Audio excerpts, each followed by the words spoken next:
The last time I saw him before everything fell apart, I was standing on the side of the road at 11 at night with my phone in my hand and tears I was trying very hard not to let fall. He had just driven past me. Not past me by accident. Past me on purpose, with someone else in the passenger seat, because he had made a calculation that this would finally make me stop. Stop trying. Stop hoping. Stop being the girl who kept showing up at the edges of his life even when he kept moving the boundary further back. His name is Ethan and I have known him since I was 6 years old. Our fathers built something together once, a business, a friendship, the kind of partnership that spills over into Sunday dinners and shared holidays and children who grow up thinking of each other's houses as their own. I grew up thinking of him as mine. Not in the possessive way. In the way of something so familiar it becomes part of how you understand the world. And then everything changed and he became the person who looked through me in hallways and I became the girl who could not quite stop looking back. This is the story of the year I disappeared and what it cost both of us. And what we found when we finally stopped running in opposite directions. Our fathers were partners for 8 years. I know this because I have done the math. 8 years of shared offices and late-night calls and the specific trust that forms between people who have built something real together. 8 years of our families overlapping in the way that business partnerships sometimes make families overlap, dinners that became traditions, holidays that became expected, children who became each other's constants without anyone planning it. Ethan was 2 years older than me. He was the kind of older that felt significant when you were 8 and irrelevant by the time you were 15. He was serious in the way of someone who had always been given responsibility slightly earlier than was comfortable. And kind in the way of someone who had never needed to perform it. He used to save the window seat for me on the school bus without being asked. He used to explain things to me with the patience of someone who genuinely wanted me to understand rather than someone performing patience. I did not know I loved him until I was 12 and by then it was already too late to separate the feeling from the fabric of who I was. He was just part of how I understood things. Part of the furniture of my interior world. And then our fathers stopped being partners. And everything that had been solid became suddenly, completely uncertain. I never fully understood what happened between them. I was 13 when it started and the adults around me did what adults do with children during business disputes, which is to say they said things were complicated and changed the subject and communicated the important parts through the architecture of their behavior rather than their words. What I observed, the Sunday dinners stopped. The shared holidays stopped. My father came home from a meeting one night looking the way people look when something they built has been damaged, and he did not talk about it, and my mother did not push, and I understood that something had broken that was not going to be easily repaired. What I did not observe until later was the specific shape of the breaking. That there had been accusations on both sides, fueled by people who benefited from the division. That the trust which had taken 8 years to build had been dismantled in a matter of months by people who wanted access to what both families had built. That our fathers, who were both proud men, had chosen to believe the worst of each other rather than the truth. I understood this only much later. At 13 I understood only that Ethan had stopped saving me the window seat and had started looking somewhere else when I entered a room and that something I had taken completely for granted had become something I was no longer sure I was allowed to reach for. He did not stop being kind to me in the obvious ways. I want to be clear about this because the story could be told as if he was cruel and he was not. He did not say harsh things. He did not exclude me publicly. What he did was more subtle and in some ways more painful, which was to create a careful professional distance between us that communicated everything without saying anything. He was polite. Correct. The way you are with someone you have been told to be careful around. I recognized it because I had seen my father use the same quality of polite with his former partner when they ended up in the same room at community events. It was the politeness of people performing civility across a divide they were no longer willing to cross. Except that we were teenagers and the divide had been handed to us by people older than us who had made decisions we had no part in and we were supposed to carry it anyway. I did not accept this as readily as he did. I did not think it was ours to carry. I kept finding small ways to exist near him, not to push, not to demand anything, just to remind him that I was still the same person I had always been and so was he. I said good morning in the hallway. I handed him a pen when he was looking for one before an exam without making it a thing. I left a book on his desk that I thought he would like with a note that said just thought of you. Small things. The kind that could be ignored without cruelty. He ignored most of them without cruelty. But not all of them. This is the part one held on to during the years of his careful distance. Not all of them were ignored. Sometimes something would happen that was too small to be intentional but too specific to be accidental. He returned the book with a note that said only finished it. He stepped into a hallway situation once when a group of boys were being unkind to me and did not make it dramatic but simply stood there until they left. He sat behind me in an assembly once and when I dropped my phone between the seats he retrieved it and passed it back and our hands touched briefly and he did not pull away quite as fast as he could have. I counted these moments the way you count things when the evidence is scarce. I turned them over. I wondered. The wondering was its own kind of hope and its own kind of pain because I could not tell if I was reading them correctly or constructing a story from insufficient data. The truth, which I did not know then and only understand now, was that he was doing the same thing I was doing. Maintaining a distance he had decided was necessary while finding it harder than he expected to maintain. We were two people on opposite sides of a line that neither of us had drawn, watching each other across it and pretending we were not watching. The night of the campus event was the end of my patience. Not in an angry way. More in the way of someone who has been careful for a long time and finally decides to simply ask for the thing directly and accept whatever answer comes. It was a faculty event that ran late, the kind of gathering that starts formal and becomes informal as the evening goes on, and by 10 o'clock half the attendees were still there but the transport arrangements had dissolved. I had a ride arranged that fell through. This part was true. But I also knew that Ethan was there and had his car, and I made the decision to ask him instead of calling my family, which was a choice, and I knew it was a choice, and I made it anyway. I went to find him.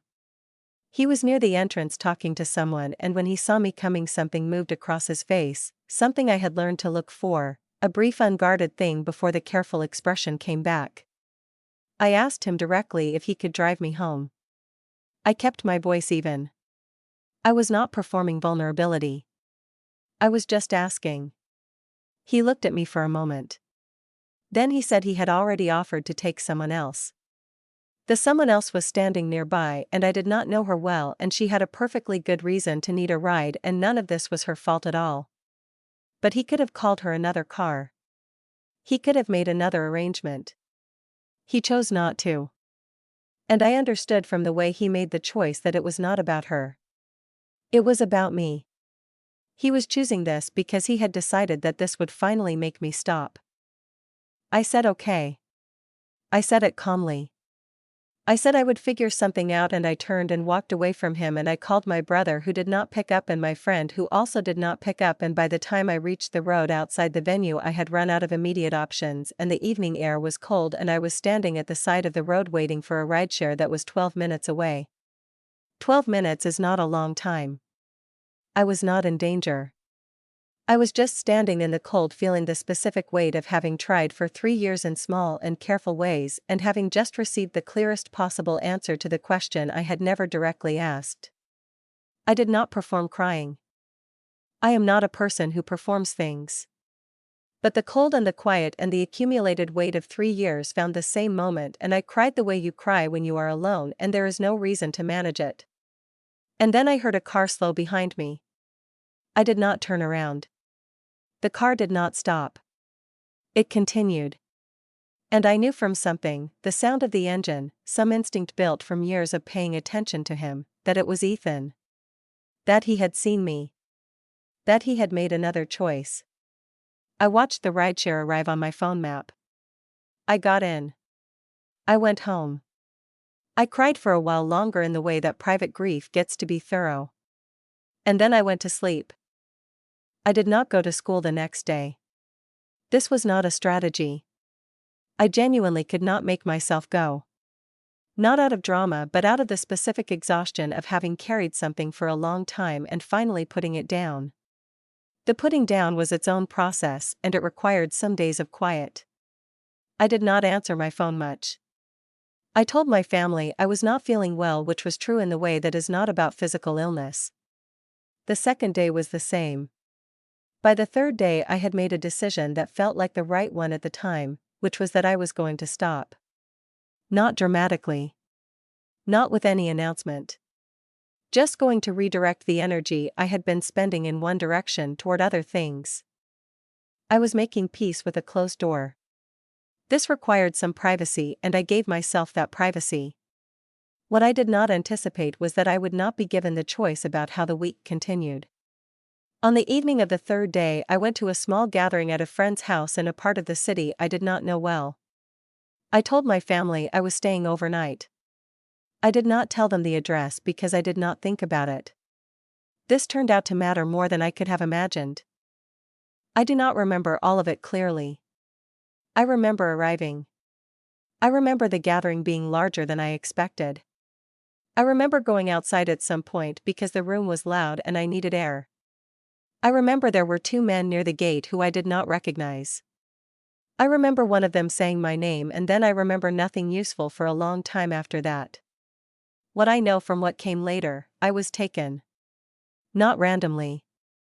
My name had been noted specifically by people who had been watching the business dispute between our families and had decided that I was a useful instrument. The logic was brutal and simple. My father loved me above most things. His decisions could be influenced by my safety. My safety was therefore a resource. I was held for several days in a place I could not identify. The people holding me were not sadistic.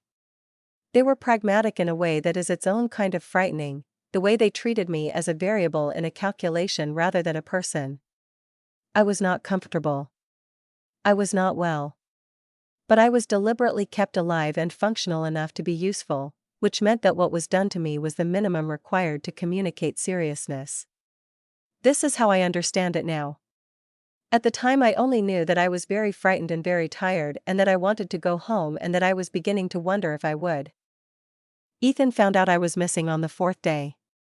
He found out the same way everyone else found out, which was that my family began making calls when I did not respond for longer than was normal for me. He heard about it through someone at school who had heard from someone else. He stood in the middle of a hallway and felt something he would describe to me much later as the floor dropping. He said, "I kept thinking about the road. About the look on your face before I drove past." He said, "I had been telling myself for 3 days that you were just upset. That you would be back. That the not answering was something temporary." He said, "I was an expert at telling myself things that let me not do the thing I should have done." He did not sleep properly for the days that followed. He traced every connection he had to anyone who might know anything. He sat with the helplessness of not knowing where to look in a city he had lived in his whole life. And then on the 6th day he was passing the closed door of his father's study and heard a voice he did not recognize and understood without being able to explain how that something important was happening on the other side of that door. He stopped. He listened. He heard my name. What he heard was a conversation between his father and the men responsible. They had come to negotiate. To communicate that their action had achieved its purpose and to discuss terms. His father was not complicit. This was made clear in the conversation, in the cold fury underneath his father's controlled voice, in the way he spoke to these men as though they had done something unforgivable. Which they had. But Ethan standing outside that door did not have access to his father's internal state. He had access only to the words. His name in a negotiation. My safety as a term. The information that I was being held somewhere and that my condition was dependent on decisions being made in that room. He told me later that everything became very simple in that moment. That the years of careful distance, the calculated politeness, the choices he had made to push me away because he had decided that the space between our families made him dangerous to me, all of it became suddenly and completely beside the point. He walked into that room. He said what he said. His father looked at him. His mother, who had followed the sound of her son's voice, appeared in the doorway and went still. The men who had come to negotiate understood that the conversation had changed. His father looked at his son for a long moment and then turned back to the men and said, "Tell me where she is." They found me before evening. I was aware of raised voices and then of light after a long time without it, and then of being moved and then of cold air. I was not fully present for most of this. I was in the state that the body enters when it has been under sustained stress and has begun rationing its resources, the particular floating quality of someone operating on the minimum necessary. I was aware of being carried. I was aware of a voice I knew better than almost any other voice in my life, saying something I could not fully parse except for the tone of it, which was the tone of someone who has been very frightened for a long time and is now in the specific state after frightened that does not have a clean name. It is not relief exactly. It is more like the body catching up with the mind's understanding that the worst did not happen. He held me the way you hold something you thought you had lost. Completely. Without performance. I pressed my face against him and he said something simple. He said, "It is okay. You are okay." I kept repeating something I barely remembered saying, but which he told me later was the thing that finally broke through everything he had been holding. I said his name and then I said, "Please do not leave me this time." And he said, "I will not." And I believed him. And that was when he cried, which was the only time I had ever seen him cry, and which told me everything about the 3 years that had just ended. We were both looked after in the days that followed. Me by doctors and then by time and then by a therapist named Dr. Reeves, who I would continue to see for several years and who I credit with teaching me how to rebuild something that has been frightened badly. Ethan by his family, who had been shaken into a clarity that the years of dispute had not provided. The business conflict did not disappear overnight. But it lost its teeth. It became something that could be spoken about in rooms with lawyers and mediators rather than something that lived in the walls of two families like old damage. His father visited mine. They sat together for several hours. I do not know everything that was said. I know that something changed. My father told me later that some conflicts outlive their reasons. He said it quietly, like someone who had needed a long time to understand it. I think he had. I think they both had. What it took to make them understand it is something I wish had been different. But wishing does not revise what happened. What happened is what moved us all to where we ended up. Ethan came to see me at home once I was well enough for visitors. He sat across from me in the living room with his hands in his lap and he told me the things he had not told me in 3 years. He said, "I pulled away because I thought the space between our families made me the wrong person for you." I said, "You let someone else decide that for you." He said, "I know." I said, "You decided it was more important to protect me from a situation than to ask me what I wanted." He said, "I know." I said, "That was not yours to decide alone." He was quiet for a moment. Then he said, "I know that now." I said, "I know you do." I was not angry. I want to be clear about that. I was not performing calm while feeling anger. I was genuinely not angry because I had spent enough time understanding him over enough years to know that the choices he had made came from a real place, a real care that expressed itself badly, a real conviction that he was protecting me. I understood it. Understanding does not mean it did not hurt. Both things were true. He said, "I have been in love with you since we were 15. I said, "I know." He looked at me. I said, "I have been in love with you since we were 12. He made a sound that was not quite a laugh. He said, "Why did you never say anything?" I said, "Why did you never say anything?" We sat with that for a while. Then he said, "Can we start over?" I said, "I think we should just continue." Starting over pretends nothing happened. I would rather we keep everything that happened and go from here. Recovery is not a straight line. I want to say this because the easy version of the story would skip this part and go straight to the warmth that came after. But the warmth came after real work. I had nightmares for months. Not every night. But enough nights that sleep became something I approached carefully. Dr. Reeves taught me things about how the body processes fear that I found genuinely useful, practically, the way I found most things useful when they were explained clearly. She was not soft in the therapeutic way that sometimes feels like being managed. She was direct and warm simultaneously, which is the combination I respond to. I made progress in the specific nonlinear way that progress actually moves. Forward and then sideways and then forward again, each cycle adding something even when it did not feel like it. Ethan was careful with me during this time in a way he had not been careful before. Not in the walking on eggshells way. In the way of someone who has understood that showing up consistently is more important than any single gesture. He came when I asked. He did not come when I needed space. He learned the difference by paying attention and asking when he was not sure. I told him when something was hard. This was new for both of us and it required practice, and sometimes we did not do it well and we talked about the not doing it well and then did it better. This story is made by Withered Petal Story. This is, I think, what being with the right person actually looks like. Not the absence of difficulty. The presence of someone who stays inside the difficulty with you. His parents came to visit me during my recovery. His mother first, alone, on a Tuesday afternoon. She brought something she had made herself and sat in our kitchen and talked to my mother for a long time about things I was not part of. I sat in the other room and listened to the sound of two women who had once been close to each other finding their way back to something that still existed underneath the years of distance. His father came later, with Ethan, and he sat across from my father and they were both formal at first and then less formal, and then at some point I heard something I had not heard from either of them in years, which was genuine laughter at something one of them had said. My father told me afterward that the laughter surprised him.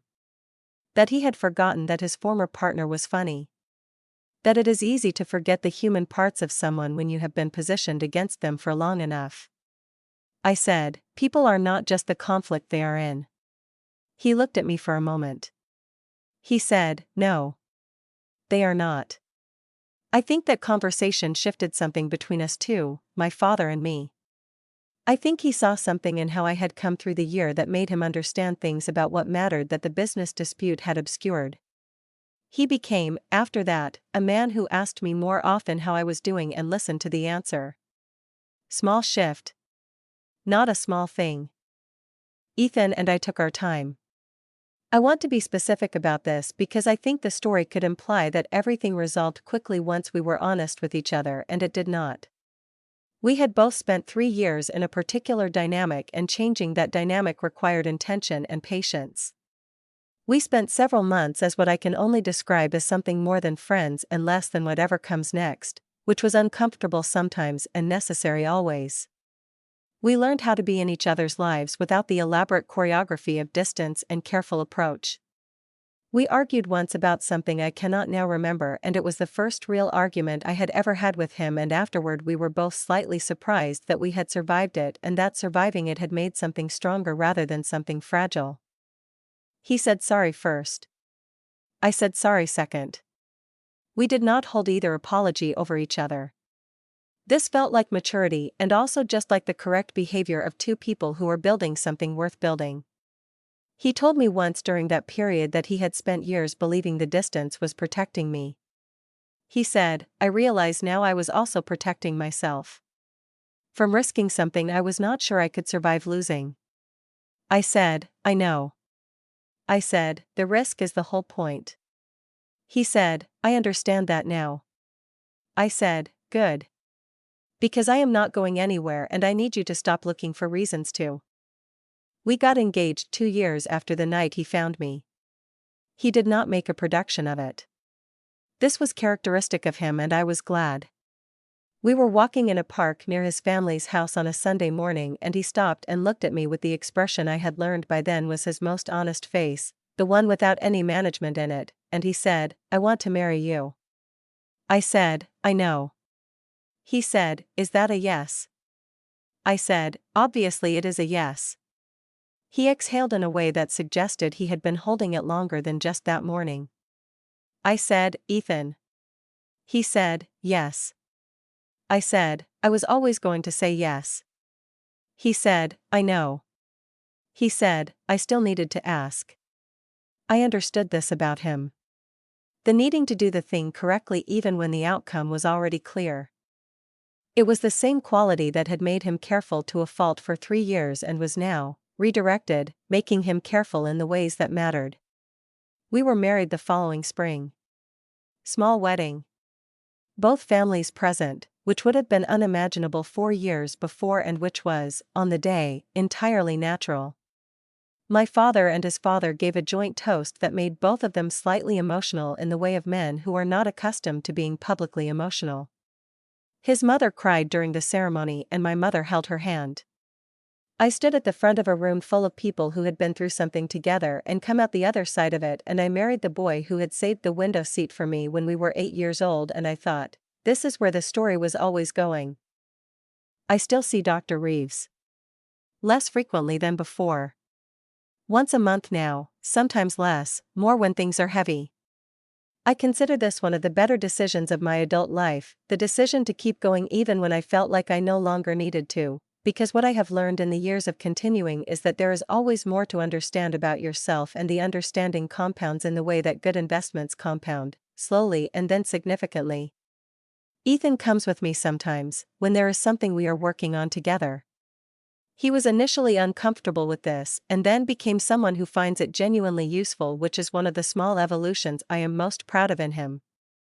He is a man who now says the thing when the thing needs to be said. Not perfectly. Not always on the first attempt. But he says it. He has learned that the alternative is not protection. The alternative is just distance wearing the costume of protection. His parents and mine have rebuilt something that is different from what it was before, not identical, it could not be identical, but genuine. They have dinner together on the second Sunday of the month. My father and his father argue about things that do not matter and agree on things that do. His mother has become someone I call when I need a particular kind of perspective. These are not dramatic developments. They are just the ordinary texture of families who decided to be families again. I think about the girl on the side of the road sometimes. Not with pain anymore. With something closer to tenderness. She was standing in the cold at 11 at night crying quietly because the person she loved had driven past her on purpose and she had run out of ways to make him see her. She did not know that he had seen her. She did not know that the image of her face in the rearview mirror was going to stay with him until it became the thing that broke through everything else he had constructed. She did not know that the worst thing that was about to happen to her was also going to be the thing that ended the distance. She just knew she was tired and cold and that she had finally stopped hoping. I want to say something to that girl and to anyone who recognizes themselves in her.